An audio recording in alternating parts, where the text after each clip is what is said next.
गाजीपुर में धान खरीद को लेकर इस समय सबसे बड़ा सवाल यही है कि आखिर धान के खरीद की रफ्तार धीमी क्यों है, किसानों को कितना फायदा मिलेगा और सरकार की तैयारियां कैसी हैं?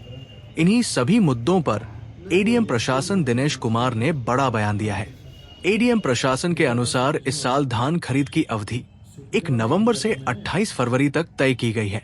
सरकार ने धान का न्यूनतम समर्थन मूल्य 2,369 रुपए प्रति क्विंटल घोषित किया है, जिसके आधार पर धान की खरीद की जाएगी। गाजीपुर जिले को इस बार 2,58,000 मीट्रिक टन धान खरीद का लक्ष्य मिला है, लेकिन हाल ही में आई बारिश और चक्रवाती तूफान की वजह से फसल को नुकसान हुआ और कटाई में देरी हुई। यही वजह है कि धान खरीद फिलहाल धीमी चल रही है। अभी तक केवल 360 मीट्रिक टन धान की ही खरीद हो पाई है। फिलहाल जिले में 153 धान क्रय केंद्र सक्रिय है और इन पर किसान लगातार पहुंच भी रहे हैं। प्रशासन के मुताबिक अब तक 6,960 किसानों ने धान विक्रय के लिए ऑनलाइन रजिस्ट्रेशन कर लिया है।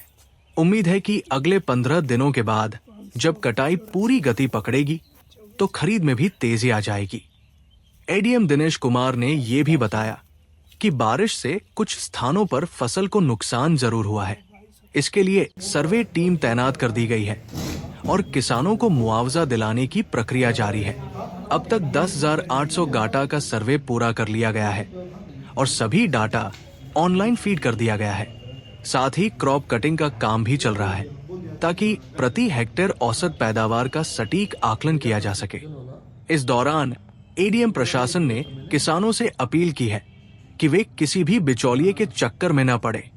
सरकार द्वारा दी जा रही सभी सुविधाएं पूरी तरह पारदर्शी है और किसानों को उनके उत्पाद का पूरा उचित मूल्य दिलाया जाएगा। किसानों से आग्रह किया गया है कि वे समय पर पंजीकरण कर अपने धान का विक्रय सरकारी केंद्रों पर ही करें। 1 नवंबर से 28 फरवरी तक इस वर्ष का धान क्रय का समयावधि है, जिसमें सरकार द्वारा निहित जो मूल्य है 2369 रुपये पर कुंतल के हिसाब से जो किसानों को दे करके उसकी परचेजिंग की जाएगी। हमारा 2,58,000 MT का पूरा लक्ष्य दिया गया है।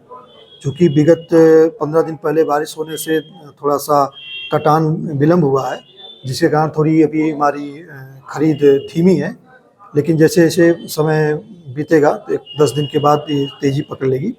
अभी हम इसके सापेक्ष 360 MT ही केवल खरीद पाए हैं और 153 केंद्रों पे हमारे खरीद की जा रही है।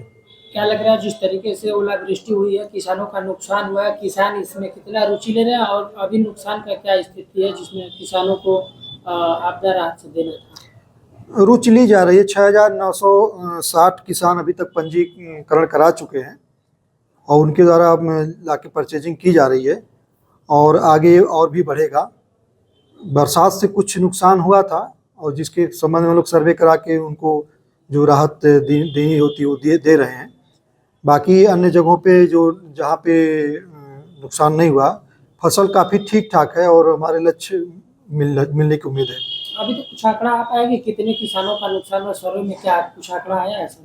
अभी तक हम लोगों 10,800 के आसपास जो है घाटाओं का सर्वे में हमें मिला है, जिसका हम उसकी फीडिंग करा चुके हैं। सर, आप लोगों ने क्रॉप कटिंग भी कराई होगी, तो क्या लगता है, क्या मानक निकला सर?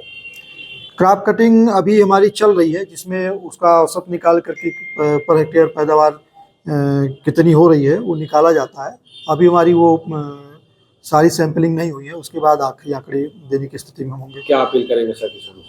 किसानों से अपील ये है कि वो जो है बिचौलियों के चक्कर में ना पड़े।